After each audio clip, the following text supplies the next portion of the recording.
Life throws curveballs. Traffic jams. Criticism. Mistakes. Failures.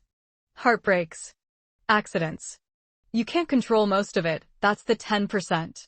At first, it feels like the world is crashing down, like everything is working against you. You're overwhelmed, stressed, stuck in reaction mode. But then a subtle realization hits. It's not the events themselves that define you. It's your reaction. How you respond to these moments decides your growth, your mindset, your day, and eventually, your life. Imagine two people losing their jobs. One panics, rages, blames the world. The other pauses, analyzes, plans. Same event, entirely different outcomes. That difference is the 90%, the power of choice. Every small event in your life is a micro-decision. Do you let it control you, or do you control it? Picture this. You spill coffee on your shirt before an important meeting. The 10% is the stain. The 90% is what happens next.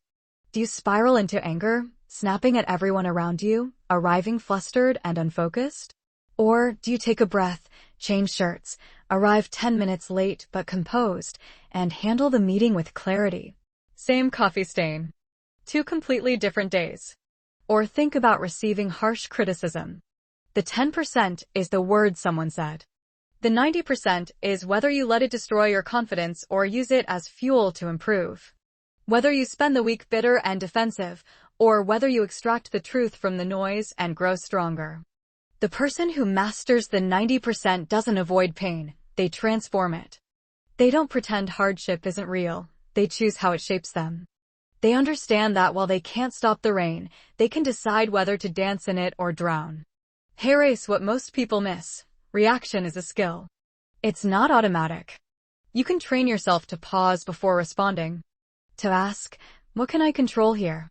To separate the event from your interpretation of it. The traffic jam isn't ruining your day. Your fury about the traffic jam is. The mistake at work isn't the end of your career. Your spiral of shame about the mistake is. The rejection isn't proof you're unworthy. Your decision to believe that story is. This is the 10/90ths principle. 10% of life is what happens to you. 90% is how you respond. And that 90%?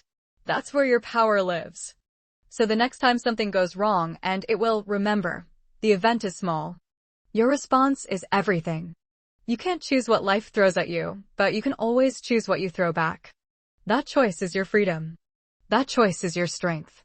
That choice is the 90%. Now shift perspective. The challenges that once felt crushing are not walls, they're laboratories. Every stressful commute, every critical email, every conflict is a moment where your reaction becomes the sculptor of your reality. Think about yesterday.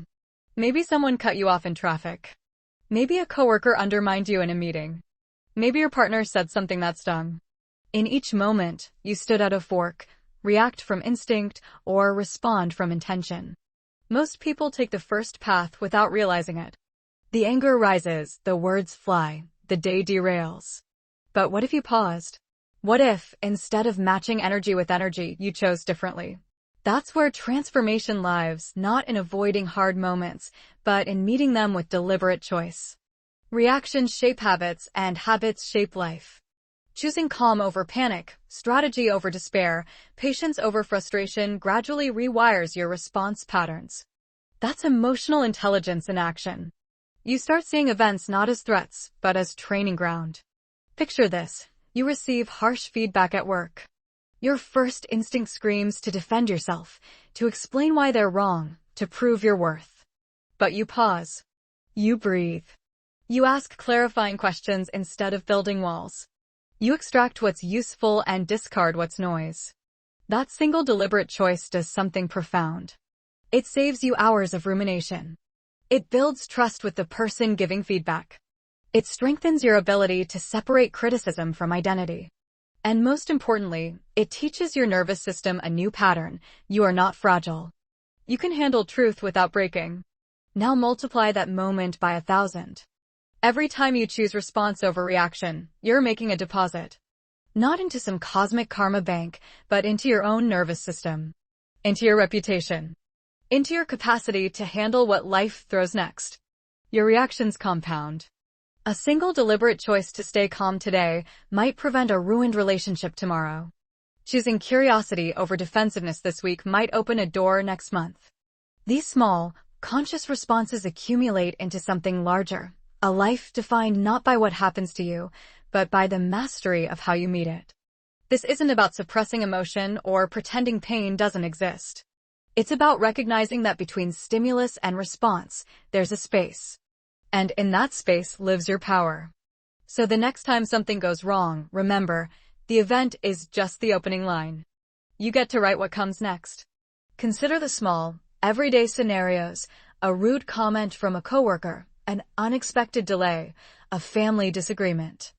These moments feel trivial, but how you react determines your peace and effectiveness. Picture yourself at your desk when that email arrives. The one with the tone that makes your jaw clench. The passive-aggressive jab wrapped in professional language. Your first instinct is to fire back, to match their energy, to make sure they know you won't be disrespected. But what if you paused? What if, instead of reacting from that hot surge of anger, you gave yourself 10 seconds? In those 10 seconds, you might realize, responding now, in this state, will escalate. Waiting until you're calm will preserve the relationship and your reputation. That's the choice. That's the 90%. Or think about the morning your plans fall apart. Traffic is gridlocked. You're going to be late. Panic rises. You grip the steering wheel, cursing every car in front of you as if anger could part traffic like the Red Sea. But anger doesn't move cars. It only moves your blood pressure. So, what if you chose differently? What if you sent a quick text, running late, be there soon, then put on a podcast and accepted what you can't control? Same traffic, different experience. Now think bigger. Failure in a project you poured everything into. A missed opportunity that felt like your one shot. Betrayal by someone you trusted completely. These aren't small tests, they're earthquakes. Initial reactions involve anger, despair, the urge to blame or self-destruct. That's normal. That's human. But what comes after that initial wave is where your power lives.